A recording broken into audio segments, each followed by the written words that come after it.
6వ అధ్యాయము 1వ వచనంలో, కాబట్టి నిర్జీవ క్రియలను విడిచి అని పౌలు భక్తుడు హెబ్రీ సంఘానికి ఏమని హెచ్చరిస్తున్నాడంటే, ఇది ఒక హెచ్చరిక.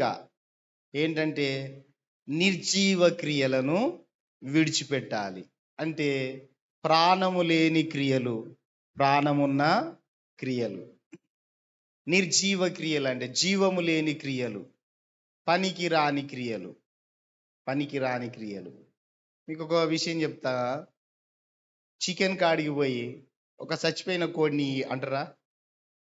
ఒక చచ్చిపోయిన కోడిని కోసి అంటారా? అంటారా అండి?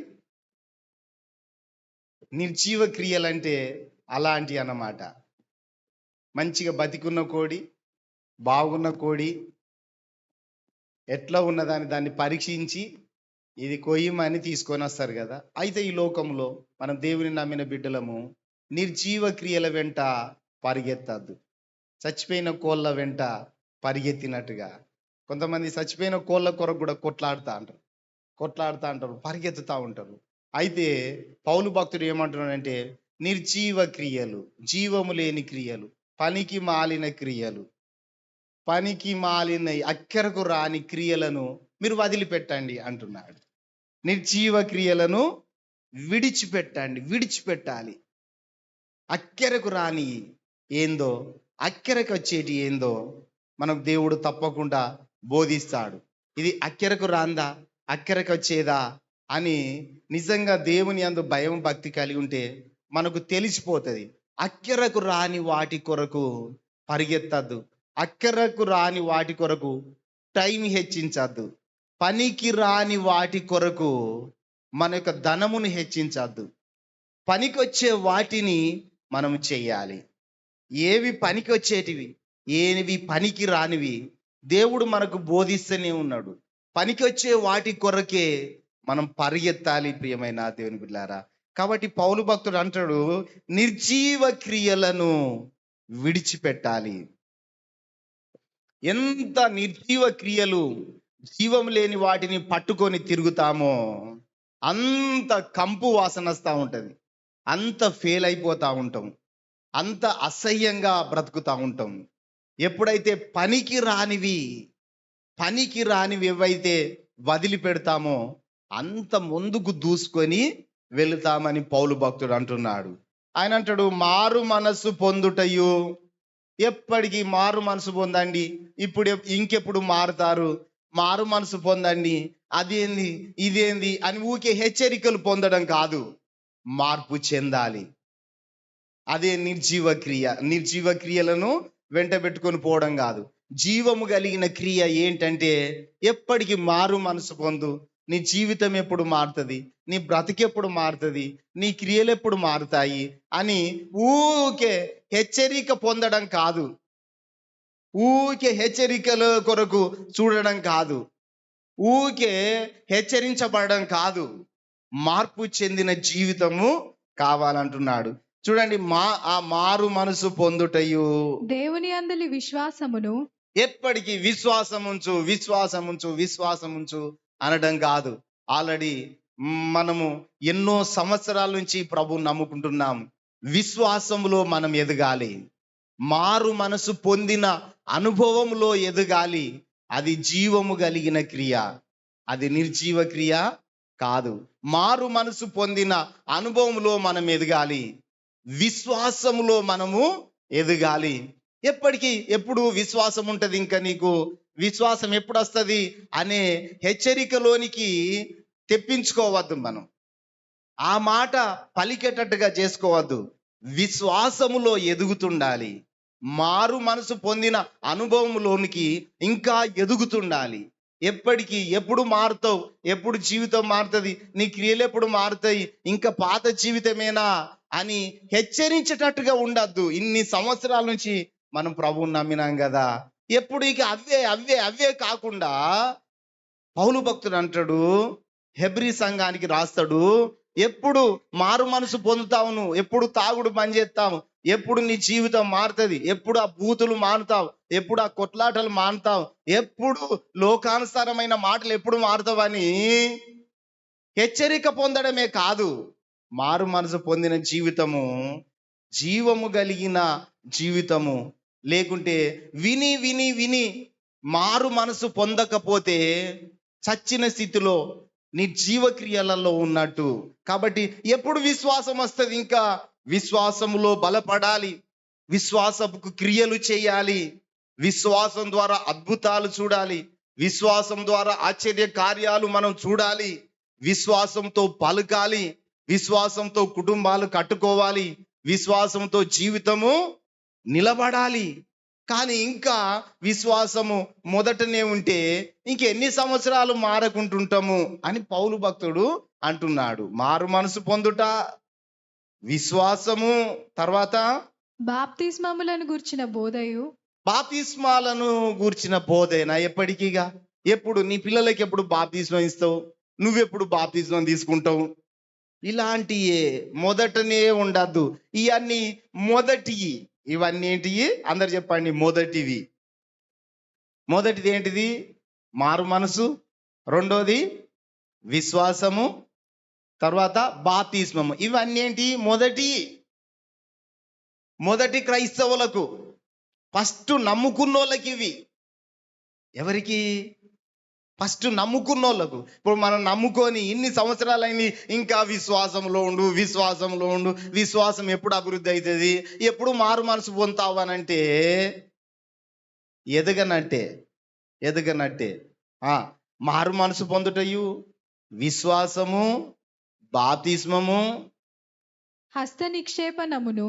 ఇంకోటి హస్త నిక్షేపణం. ఎవ్వలైతే వాళ్ళ దగ్గరికి పోయి ఇక చేతులేసి ప్రార్థన చేసుకోవడము.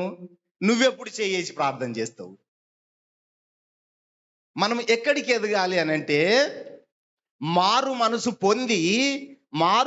పొందనోళ్లకు నువ్వు మారు మనసు పొందు. నేను మనసు మార్చుకుంటే నా దేవుడు నా జీవితంలో గొప్ప కార్యం చేశాడు చూడు అని చెప్పే స్థితిలోనికి వెళ్ళాలి. కానీ ఇంకా నువ్వే మారు మనసు పొందకపోతే, అదే స్థితిలో ఉంటే నువ్వు ఎదగనట్టే అంటున్నాడు. రెండోది, ఇంకా విశ్వాసం లేకుండా నువ్వే హెచ్చరిక పొందుతావంటే ఇతరులకు విశ్వాసం ఉంచమని ఎట్లా చెప్తావు? అవి నిర్జీవ క్రియలు, చచ్చిన క్రియలు, పనికి మాలిన క్రియలలో ముందుంటున్నాము కానీ దేవుని క్రియలలో వెనుకుంటున్నామేమో. మారు మనసు పొందని ఇతరులకు చెప్పగలగాలి. నీ మనసు మార్చుకో, నీ జీవితాన్ని మార్చుకో. ఇదిగో నా జీవితం మారింది, నేను ప్రభువులో ఉన్నాను, నెమ్మదిగా బ్రతుకుతున్నాను, శాంతితో బ్రతుకుతున్నాను, సమాధానంతో బ్రతుకుతున్నాను, గొప్ప శక్తితో బ్రతుకుతున్నాను, నాకు ఒక నిరీక్షణ ఉంది, నాకు ఒక బలం ఉన్నది, నా దేవుడు నాకు తోడై ఉన్నాడు. నువ్వు దేవుని తోడు లేకుండా చచ్చిన క్రియలలో ఉండకు, మారు మనసు పొందమని నువ్వెప్పుడు చెప్తావు? తర్వాత విశ్వాసం గురించి ఇతరులకు ఎట్లా చెప్పగలుగుతావు? నీ విశ్వాసము చూసి, నా విశ్వాసం చూసి ఇతరులు ప్రభు దగ్గరికి వచ్చేటట్టుగా ఉండాలి. ఇంకా విశ్వాసం గురించే నేర్చుకుంటామంటే, సత్యదానికే నేర్చుకుంటే ఏమి లాభము లేదు అంటున్నాడు. మూడోది బాప్తిస్మము. ఇన్ని సంవత్సరాల నుంచి ప్రభువుని నమ్మి ఇంకా బాప్తిస్మం తీసుకోకపోతే ఇంకా నీకెవరు చెప్పాలి? బాప్తిస్మం తీసుకో అని ఎవరు చెప్పాలి? ఇతరులకు మారు మనసు గూర్చి, ఇతరులకు విశ్వాసం గూర్చి, ఇతరులకు బాప్తిస్మం గూర్చి చెప్పవలసింది మనము. ఇంకేమంటాడు? హస్త నిక్షేపణ. ఎప్పుడు నువ్వే ఎవ్వరైతే వాళ్ళకు చేసి ప్రార్థన చేసుకుంటే ఇక నువ్వెప్పుడు చేసి ఇతరులకు ప్రార్థన చేస్తావు? ఇక్కడ ఇందులో కాదు, ఇండ్రోళ్ళకు చేయమంటే చేస్తారు బాగానే, చేసి కాదు, బయటోళ్ళకు ప్రార్థన చేయాలి మనం చేసి. హల్లెలూయా.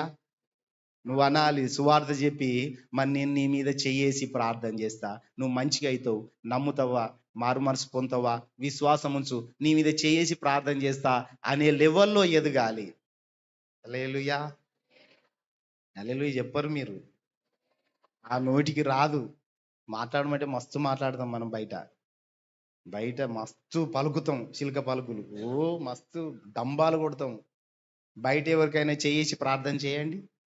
మీ సత్తా ఏంటిదో నిజంగా మారు మనసు పొందితే, నిజంగా విశ్వాసం ఉంచితే, నిజంగా మీరు బాప్తిజం తీసుకున్న వాళ్ళు అయితే నెక్స్ట్ లెవెల్ ఏంటిది? చేసి మీరు చేసి ప్రార్థన చేయించుకోవడమా, మీరు ఇతరులకు ప్రార్థన చేయడమా చెప్పండి? మేమే అని గుంపులో గోవిందయ్యలకి కాకుండా నేను ప్రార్థన చేయాలనండి. అందరు నేను ప్రార్థన చేయాలి. ఎవరికి? ఇంట్లోళ్ళకి కాదు, బయటోళ్ళకు. హల్లెలూయా. మీరు చేసి ప్రార్థన చేసినప్పుడు వాళ్ళలో దయ్యము కానీ భూతము కానీ ఏదైనా బలహీనత ఉన్నా కూడా వెంటనే బాగైతుంది. మీరు చేసినప్పుడు నమ్మాలి, విశ్వసించాలి. నా దేవుడు నా ద్వారా గొప్ప కార్యం చేస్తాడని నమ్మాలి. ఇది నా చెయ్యి కాదు ప్రభువా, నీ చెయ్యి అయ్యా అని విశ్వాసంతో సువార్త చెప్పాలి. మారు మనసు గురించి చెప్పాలి, విశ్వాసం గురించి చెప్పాలి, బాప్తిస్మం గురించి చెప్పాలి.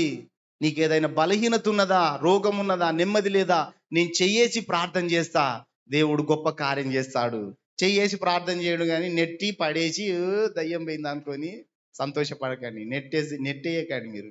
ఒకవేళ వాళ్ళ లోపల దయ్యం భూతం ఉంటే ఆ శక్తి తట్టుకోలేక పడిపోతే ఇంకా ప్రభువా నాకు ఇలాంటి వరం ఇచ్చినవని తగ్గించుకోండి. ఇతరులకు చేసి ప్రార్థన చేసేటట్టుగా మనం ఎదగాలి అని పౌలు భక్తుడు మనకి హెచ్చరిక చేస్తున్నాడు. మనం ఏ లెవెల్లో ఉండాలి చెప్పండి? ఒకటోది మారు మనసు పొందిన అనుభవంలోనికి వెళ్ళాలి. రెండోది విశ్వాసపు అనుభవంలోనికి వెళ్ళాలి. మూడోది బాప్తిస్మం అనుభవం మనకు ఉండాలి. నాలుగోది చేసి ప్రార్థన చేసే అనుభవం ఉండాలి. చప్పలతో దేవుని స్తుతిస్తాం అందరం. ఒక్కసారి పరీక్ష చేసుకుందాం. మనం ఏ లెవెల్ ఉన్నాం? ఏ లెవెల్ ఉన్నాం? మారు మనసు పొందిన లెవెలోళ్ళు చేయొద్దండి.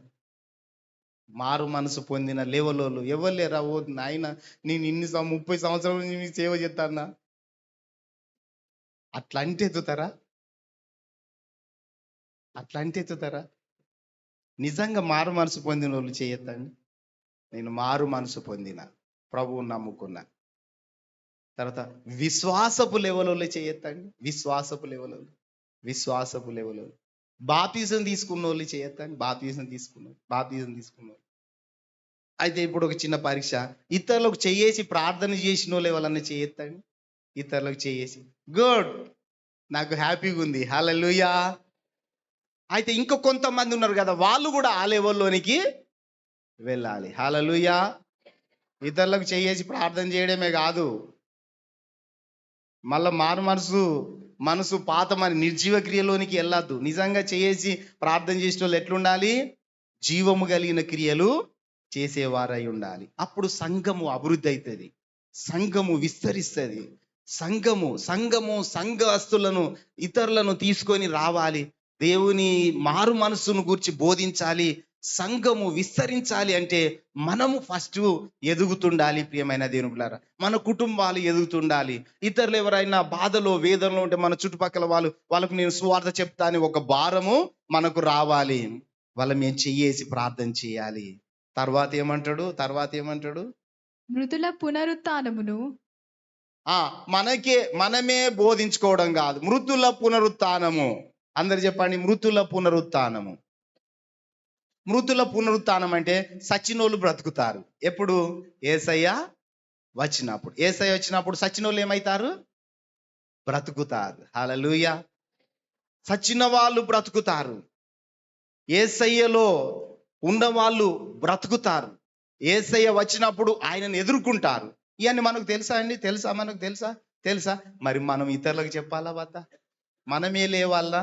ఇతరులు లేవద్దా? యేసయ్య వచ్చినప్పుడు లేచి ఆయనను ఎదుర్కోవద్దా? ఆ లెవెల్లోనికి మనము ఎదగాలి.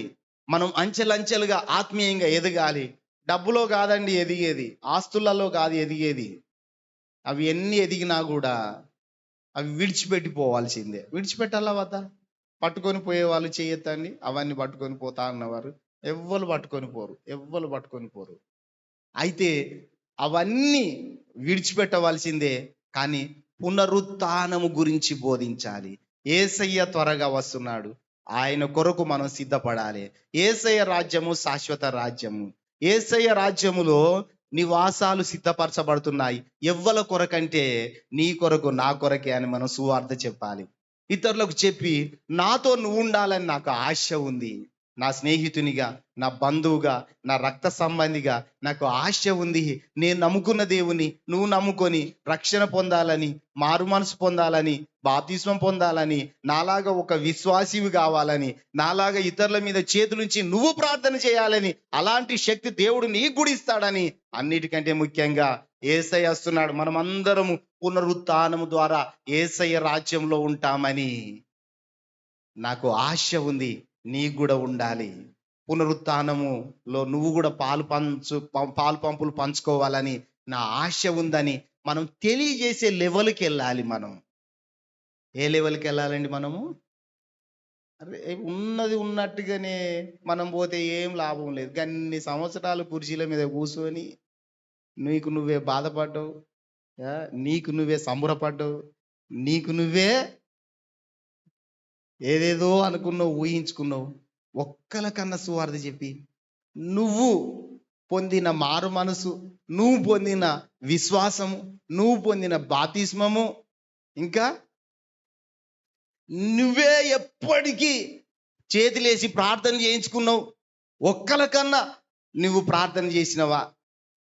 హల్లెలూయా. ఒక్కలకన్నా.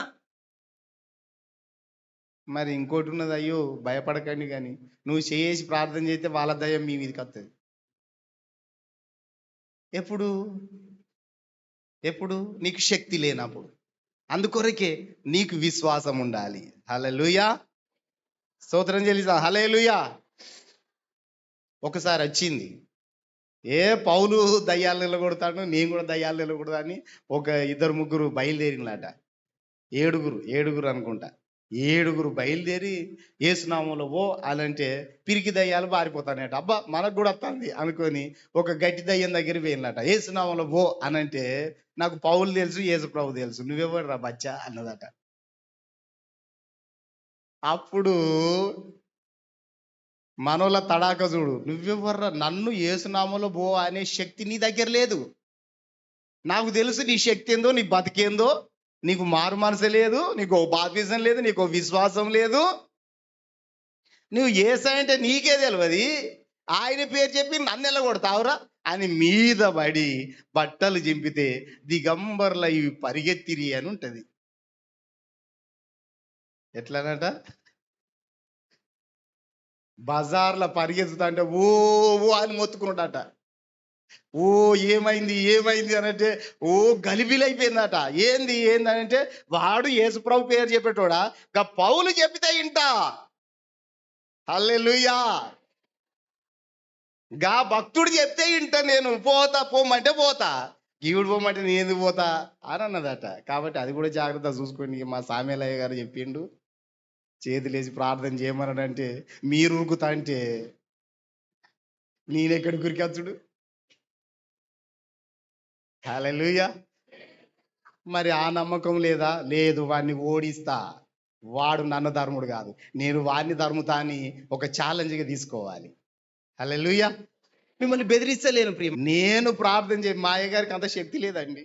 ఇక మళ్ళీ ఉల్టా తిరిగిన అనుకో, ఆ శక్తి మీ మీదకి వస్తుంది. హల్లెలూయా. చూడండి, పౌలు భక్తుడు ఏమంటున్నాడంటే, ఊకిగా మర్చిపోంది. ఎప్పుడు మారుతావు? ఈ తాగుడు ఎప్పుడు మారుతావు? ఈ జీవితం ఎప్పుడు? ఈ బూతులు ఎప్పుడు మారుతావు? ఇదేం నడకని అయ్యగారు ఊకే హెచ్చరించుడు కాదుగా. ఇప్పుడు మీరు హెచ్చరించగలగాలి. మారు మనసు పొందండి, బాప్తిస్మం పొందండి, విశ్వాసంలోనికి రండి, నీ మీద చేసి ప్రార్థన చేస్తా. ఒకరోజు నువ్వు కూడా శక్తిమంతురాలువై ఇతరుల మీద ప్రార్థన చేస్తే మంచిగా అవుతారు. దేవునికి పక్షపాతము లేదు, మనలందరినీ వాడుకుంటాడు. తర్వాత ఏమంటాడు? నిత్యమైన తీర్పును.